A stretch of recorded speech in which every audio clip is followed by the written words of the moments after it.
You know, as Tom stole Scott's job, I'm also going to steal Scott's job and introduce our final speaker, which really, I don't know, everyone who knows me knows what an honor this is to introduce your final speaker to the night. And I don't know what else I can say because I've basically spent the last decade of my career saying all the nice things that I could say. But I will always, for the rest of my life, be indebted to this man for introducing me to these ideas that changed my life. They're the most beautiful and noble ideas in the history of political philosophy, and he introduced them to so many of us. He really is the reason why we have all of this energy here today. Ladies and gentlemen, please clap your hands for Dr. Ron Paul.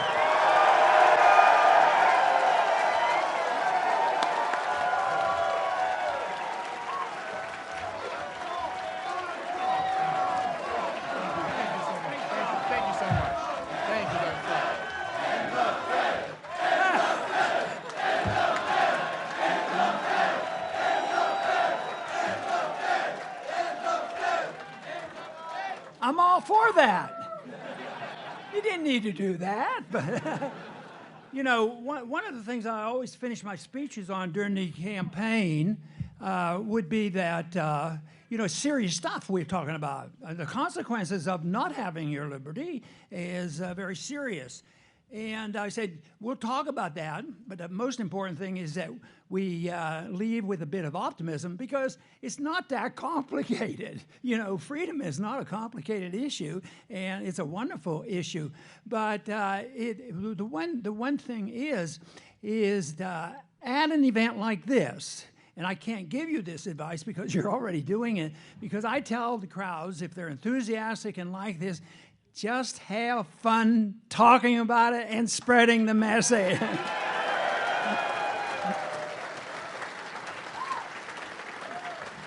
And this crowd certainly seems to have a lot of fun. And somebody said to me, oh yeah, they're going to be in a good mood. They might have had a little drink. And I understand that nobody drinks here. So, no, it is wonderful to be here. You know, I was thinking back, I spent what is equivalent today to nearly $2,000 to pay my lifetime membership in the Libertarian Party because I merely gave them a gold coin. It wasn't quite $2,000, but now to go out and get an ounce of gold, you're going to pay close to $2,000 for that. But that was to make a point because the monetary issue is an issue that I dwelled on for a long time and continue to do it because you can bring this together. Liberty is one thing. You can talk about liberty and work for it.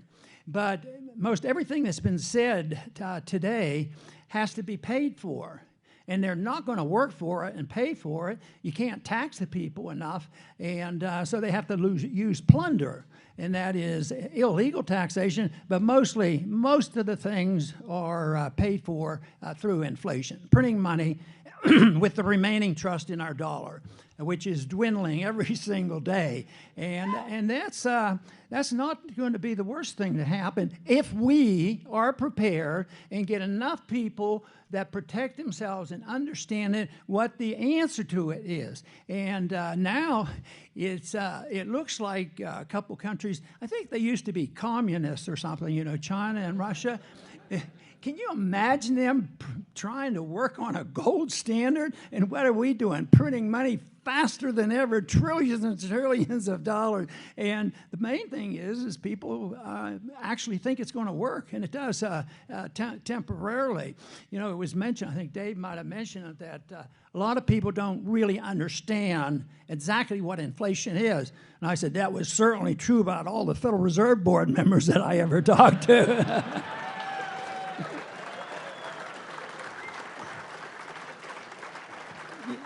You know, when you're in a congressional office, parents will bring young children in for civics lessons. You know, teenagers or younger. This is your congressman, and this is the way you write laws. It's all fiction, you know, so to speak, because it doesn't happen that way. But during one of the campaigns, there was a couple coming in. There was a couple with their son, and their son was about, I think he said he was 14. And I said, oh, you brought your children in and meet their congressman. And they say, no, he brought us in. And he was actually watching television and listening to one of my speeches. And we talked, and all of a sudden I paused and I said, this is amazing. You know more about the Federal Reserve than the Federal Reserve Board themselves.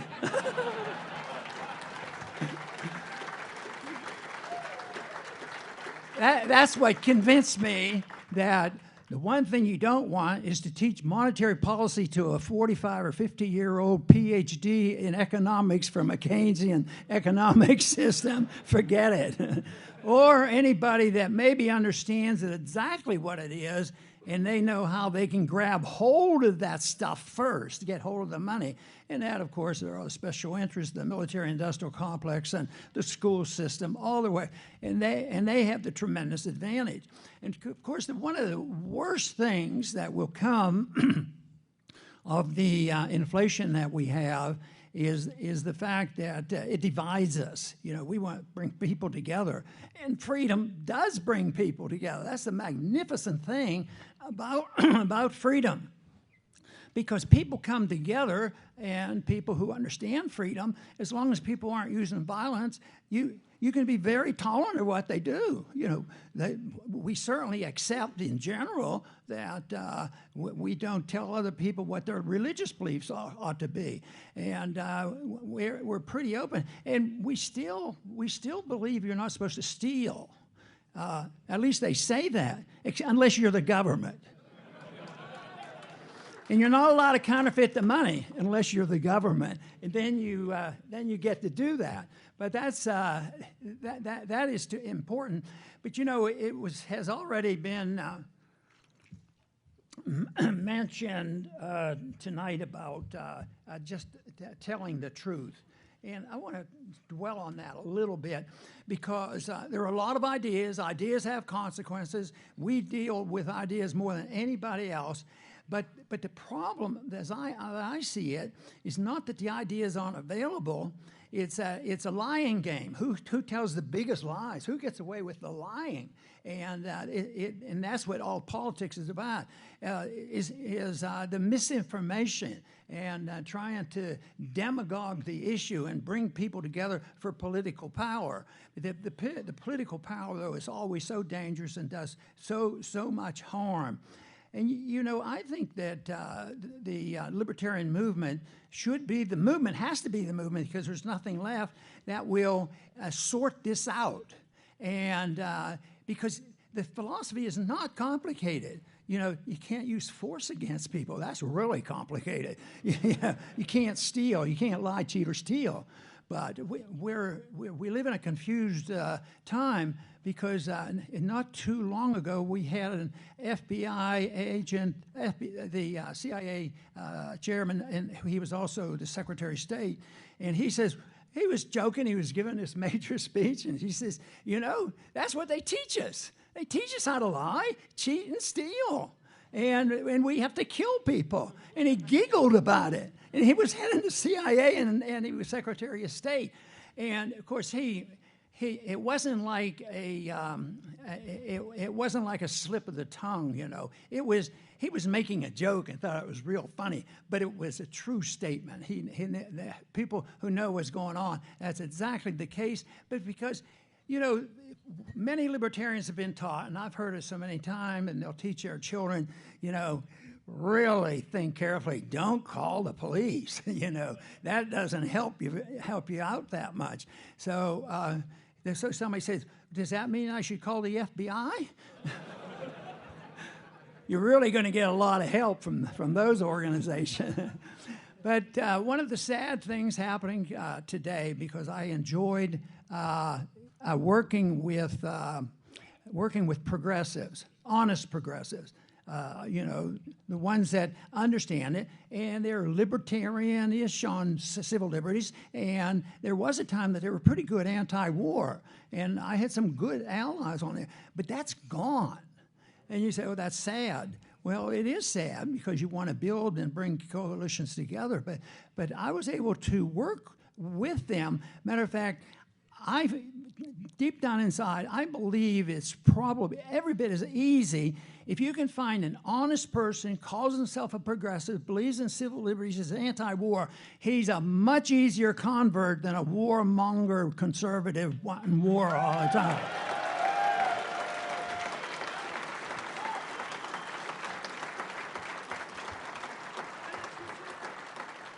But truth is what we should seek. And this is the whole thing. It's trying to decide, what truth is. And I got to thinking about that for recent times and listening to these campaigns. Does the Biden campaign tell more lies than the Republican campaigns? Well, that's up for grabs, but they're all big eyes. And but the one thing that the big lie I don't like is they pretend they really hate each other's guts, but you take the top 10 people in each political party, and they're buddies. They're drinking buddies, and they get along quite well. Do you think the Republican Party is more opposed to the Federal Reserve than the Democrats? I mean, do you think the Republicans are less likely to start a war than the Democrats? Now the Democrats are joining in on these wars. And what about just the welfare state, deficit finance? They've all been taught in the same school.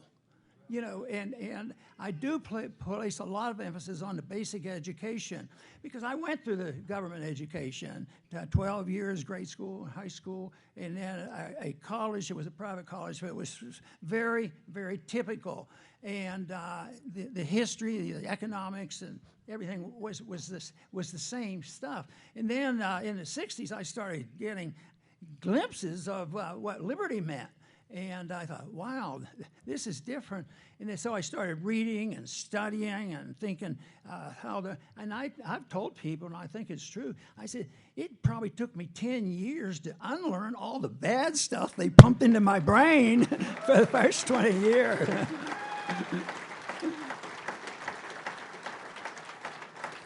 But the one thing one person that helped me very much in trying to develop the right tone for persuasion, and that was Leonard Read with the Foundation of Economic Edge. There you go. Because he said tone was very important, and that persuasion is important, and you can't get them by knocking heads together. That won't work. And in a way, we have to be salesmen. If you're in a business and your job is selling stuff, you want to advertise, you want your your product to be good, and you do all the sales pitches. But I don't think we think that through on how to present this. And I don't think we have overcome conservatives who profess and are good sometime on some of the welfare spending. I don't think we do a good job in showing a little bit of empathy. You say, well, you don't have to, and you don't. A libertarian can just march on their way. But I tell you what, the world is better off, and if you want to spread a message, you have to look like you care about people. And the truth...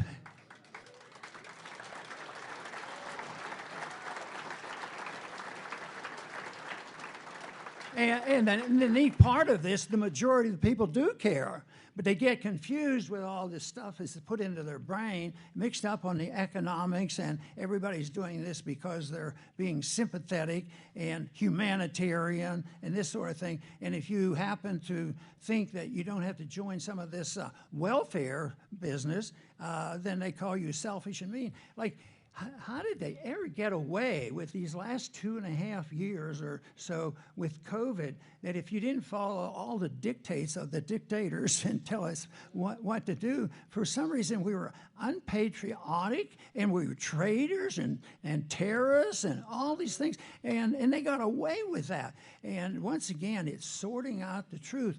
And I think our enemy has to be recognized, too, because the first thing is the real enemies don't believe in truth. I actually believe...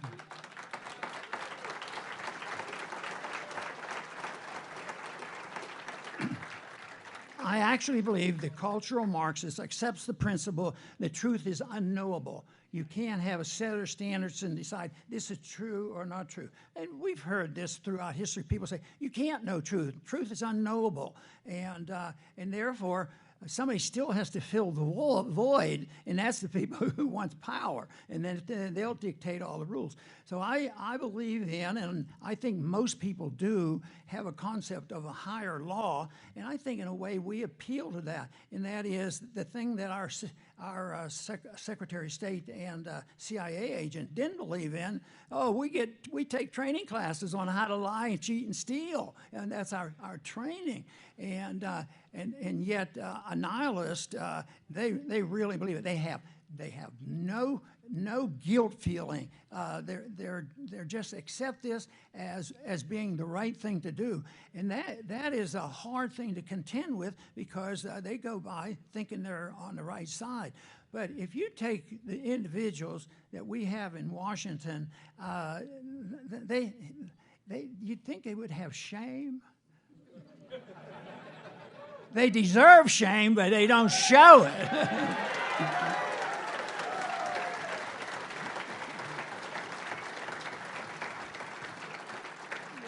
George Bush was being interviewed the other day by a comic, or he was a president for a while.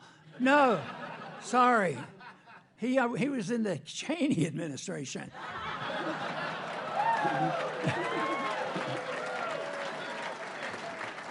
No, somebody came up, and you know how there's some pretty good comics that can go in and have an interview. But this individual he said he was Zelensky, and he was interviewing George Bush, and Bush was going along with it.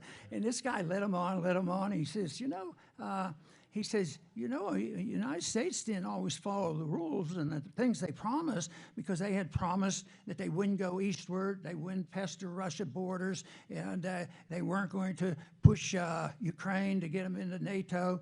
And Bush's answer was, yeah, you're right on that, but things change. Times change, and it's very necessary. And besides, there's a principle that is not well understood and known that we can take any treaty and leave it on purpose because we don't like it anymore. But that's a principle. Bush was saying that was ingrained, in there. But that explains they just, and then see when we make the argument that the history of Ukraine is very important. When the Berlin Wall came down, we made concessions, and the revolution, the revolution we ran, the coup in 2014, and it was all this promising, and so if you say, oh, I disagree with that. I know Russia's no angels, but this is a war between NATO and Russia. That's what's going on.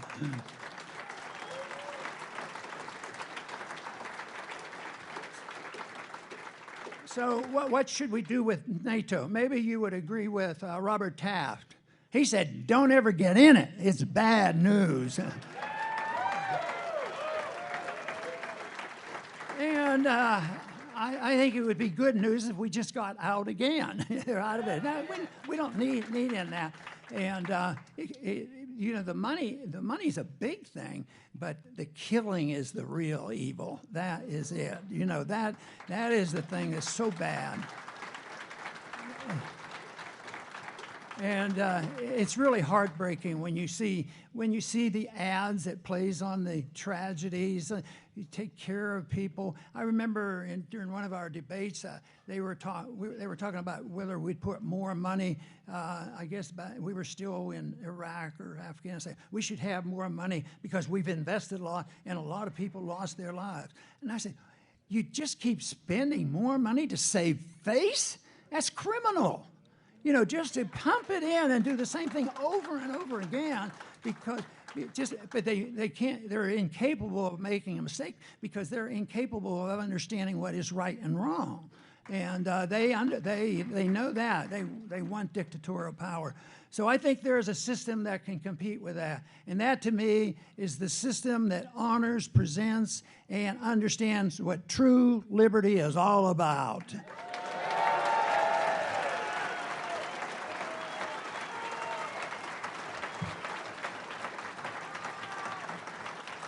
But still, the story is how do you figure out who's telling the truth? And there was a campaign or a debate event during 12 or 8, one of the debates.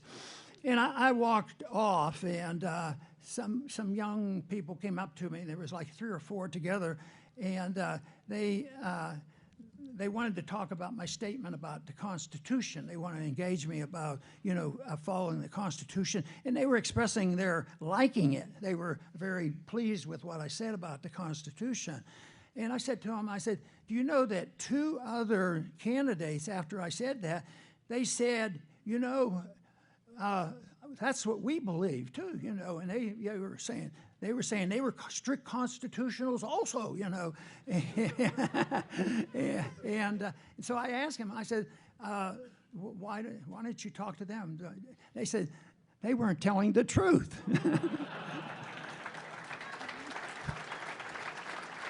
But I think there's a human instinct that most people know when they recognize people lying. And that's why people can't stand watching television, because all they're listening to are a bunch of lies.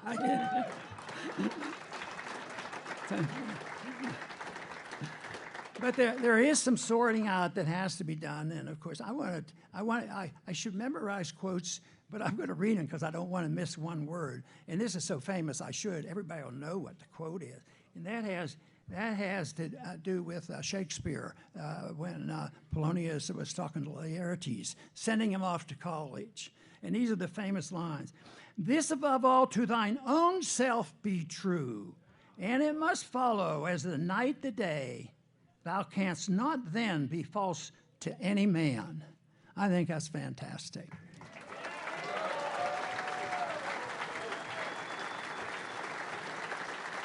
And it's old and it's ancient, but it's true. It's a true statement, and people understand that, and so clearly. So I believe that we have the advantage. I really do believe that statement by the young people said they could distinguish what I was saying from somebody else because the other one seemed to be fibbing a little bit. I think that is true. I think it was mentioned by one of the speakers about, getting the information out. As a matter of fact, it might have been Daniel that said, it's the distribution of information that makes all the difference. And there's a lot of power. How are they able to achieve? I try to understand this stuff. I fight it and read about it. I live with those people up there. I knew what it was. But they would keep doing the same thing over and over again, and the people would keep saying, well, yeah, I guess so, we'll do that. But, they believe that truth doesn't matter and that they can lie. And I think they're nihilistic at all, and they say it's not like it's a clumsy thing to do, but it's sort of a philosophic ingrained event, and they paint themselves as very well-trained, educated professors who decided that you can't know the truth.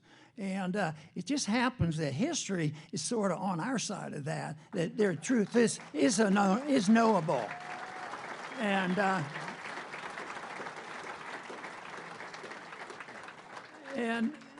really the danger is that they don't show shame at all. And when I think of some of our former presidents or what's going on right now and the suffering that goes on by their stupidity, why wouldn't they feel badly? I think there's a mixture of understanding what truth is for this post-traumatic stress syndrome, because I think that it isn't fully explained, because there's a lot of bad things that go on in war, and a lot of bad things they had to do, and a lot of evil things that they had to watch, and then they come back thank you for your service. You've been great. You're a brave person, and that I don't think is very good, especially if somebody's struggling with knowing the truth, because the truth is.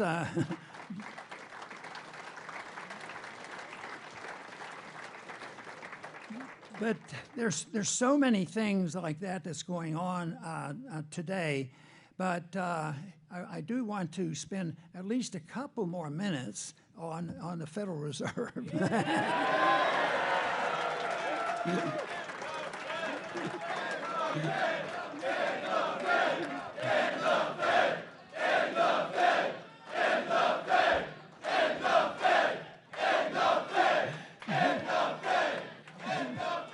That convinces me the revolution is alive and well.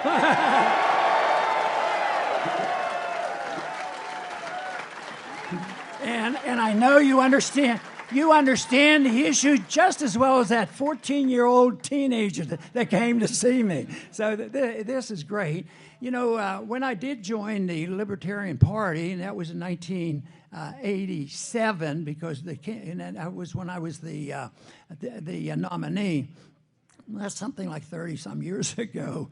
But I was just out of curiosity. Everybody looks so young that I wonder if there's anybody in this audience was aware of or actually got engaged or did anything in 1988.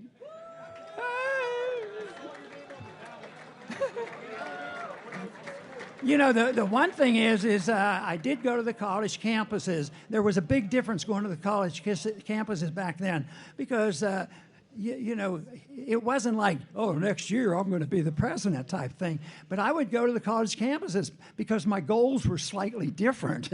And I would go and somebody said, oh, yeah, we have a libertarian club here. You can come. And sometimes we got 15 people out in one room meeting. But they were good people. And a lot of them are still working with me now, you know. And you can't stop. And Dave was so good on this. You can't stop ideas. Ideas spread, and they can't be stopped. It's just that we want to make sure the bad ideas get stopped. But they do spread. Ideas do spread. And the neat thing about it is, I like to think and think about the remnant. The remnant is mentioned in religious views and also in the issue of liberty. There's always somebody there that's going to put together. And I noticed this, you know, several years ago. It was in a token way, this whole thing, because people saw what was coming with the social media. You mean you think they'll can us and kick us off the air? Yeah, they might do that. So I said, I've always had faith and confidence that technology would help. Libertarians were good at technology. I wasn't. But I said, the answer can't be the government coming down hard and try to sort that out. But the technology is going to be available where we can skirt it. And I think that is beginning, and I think that is good news.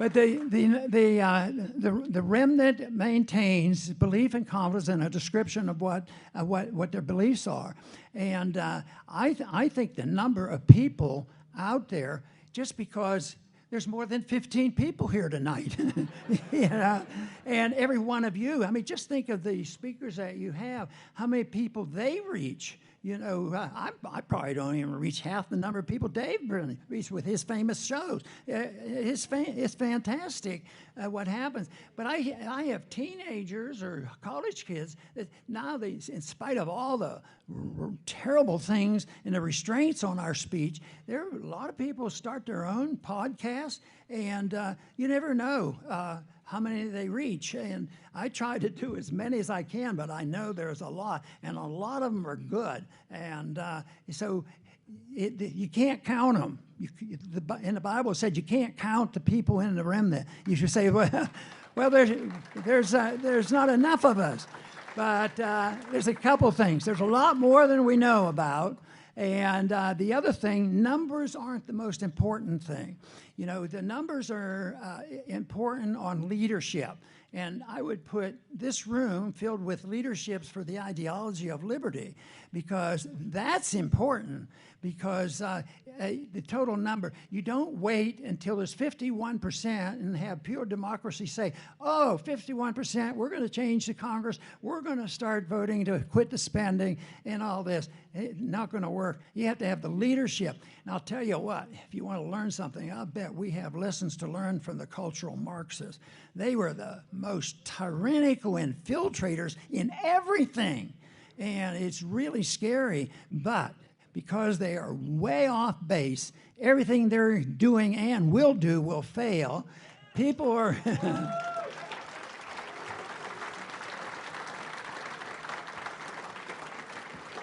But we have to be available, you know, to point these things out, and that's why sorting out the truth is very important. And I think that's really our job, to deliver the truth and get to the point where, you know, and I'm not saying this to talk about myself, but there was a point where people would reach and say, you get me, because they didn't really endorse what I want, but they wanted me to take a side and be on their side. And sometimes it was a strange coalition. It might be a liberal issue, it might be a draft issue, something like that. But they want to do it because they want somebody, and they want you to be credible and you understand it. And it has to be done in a manner that, you know, like Leonard Reed tried to teach, it isn't a rough sell. It isn't grabbing somebody on his shirts and all. It has to be a lot different. And somebody said, "Well, how did you put up with all this stuff? You were up there a long time. You never passed anything except the Gold Commission." So, no, they said you were up there for a long time and nothing happened. So why is it that nothing happens? And I said, well, how did I manage it all? And I said, well, it wasn't difficult. I said, you know, I introduced a lot of bills. I talked a lot about liberty. I really felt dedicated on two things when I went. I wanted to work for sound money and stop all this stupid wars. Minor little thing to do there.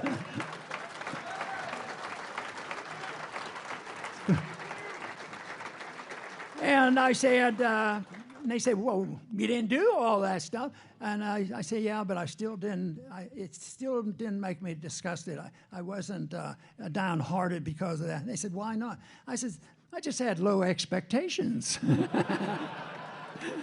I didn't think, matter of fact, the opposite occurred, because believe me, if you can think about me practicing medicine in 1974, it was 71 when Nixon gave his speech that we were going off permanently and totally off the gold standard. I read into this big significance, and that was a big event, and I've been interested in that. I got into a campaign. It was in 1974, the first campaign I got in, but that was a Watergate year, and Texas was about 90% Democrat, and somebody got wind that Ron might run for Congress, and if you find somebody to run, nobody else would do it. But it just turned out that it was different. But my goal was to talk about these issues, the issues that you're talking about right now, and you're talking about how to spread these issues.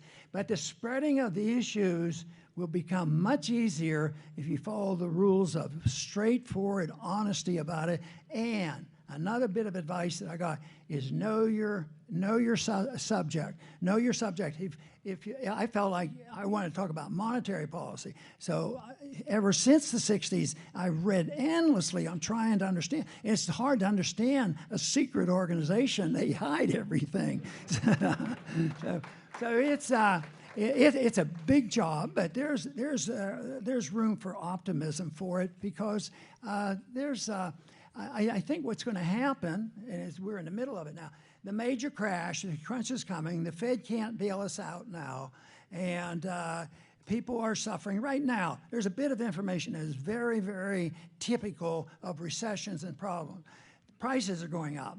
Prices are going up, and the people rightfully say, well, I don't have enough money to pay for this. I want the government to do something.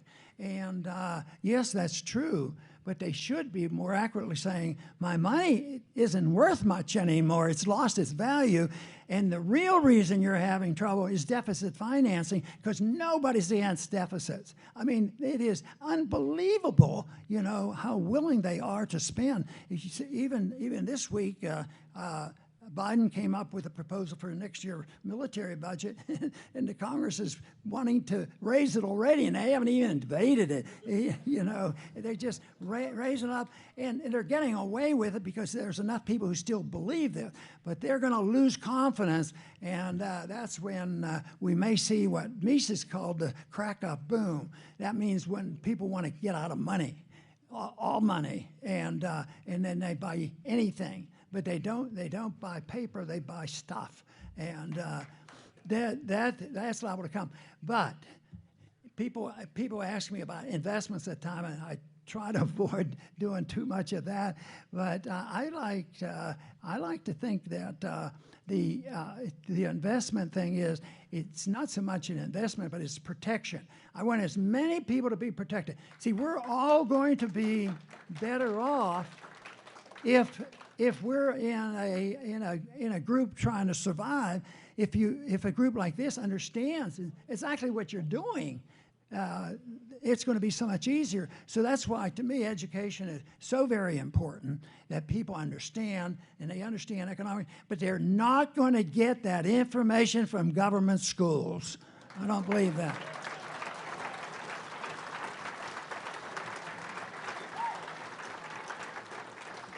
You know, also people think, well, the freedom stuff, that's old-fashioned stuff.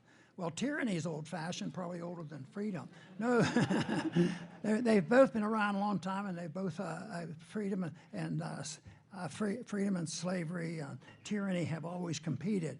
But modern-day freedom, the development from the Industrial Revolutions, last 200 years, essentially in the American Revolution, even though it's in trouble, just think of all the things that have happened in the last 200 years.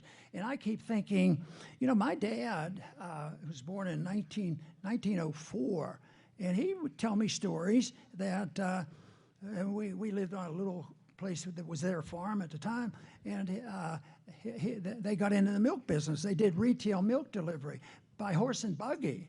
And that's in my lifetime, him telling me these stories are a real thing. But just think of where we are now. Technology is so magnificent.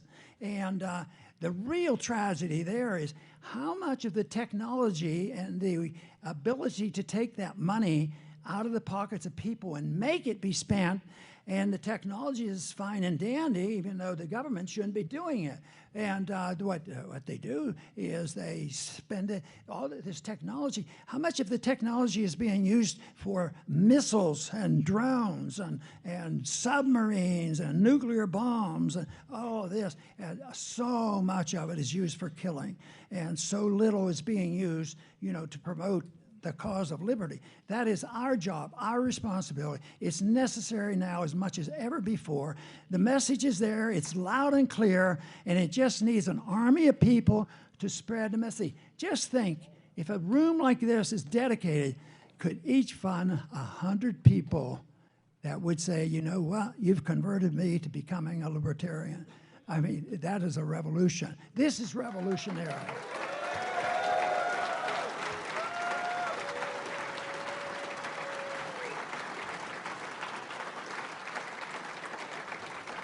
And I want to close with a very complicated statement.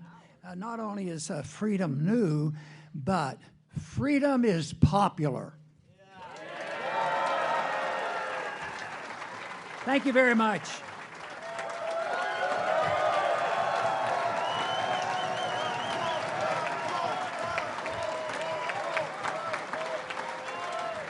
Let me give you a hand. Yeah, I need. So great to see you. Just put your arm around me. I'll give you a boost.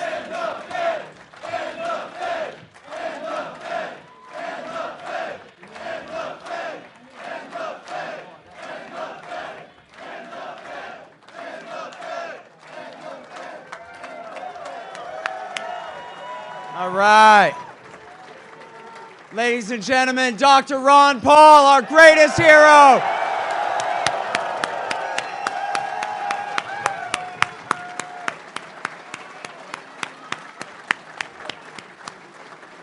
He's my greatest hero. He's our greatest hero. He's the Libertarian Party's greatest hero, Dr. Paul. All right, thank you again so much, everyone, for all of your efforts this year and coming here to this convention. It's not over yet. We need every single one of your votes tomorrow. Set your alarms, plug your phones into your extra batteries, make sure. And we'll see you. Michael Heiss has a couple of parting words for us here. Thank you again, everybody. Good night. All right, I'm not going to take up too much of your time. I just had one thing that I was really feeling on my heart that I wanted to say while we had this opportunity, and I actually wanted to address this to Dr. Paul himself.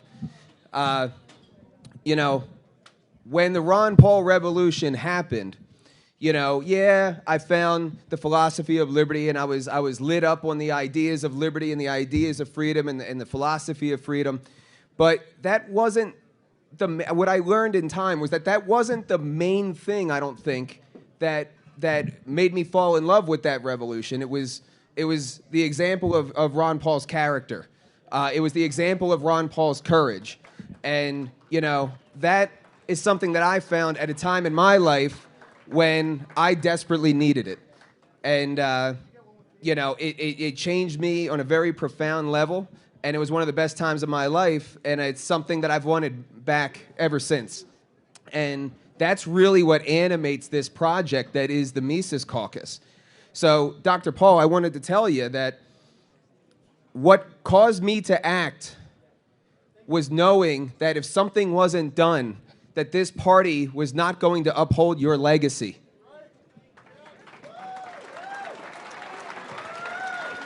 And that was absolutely, positively unacceptable.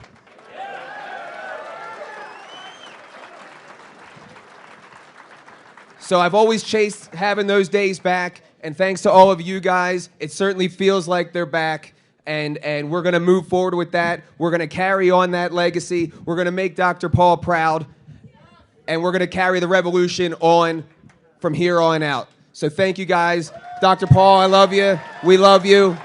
And thank all of you guys. Take human action.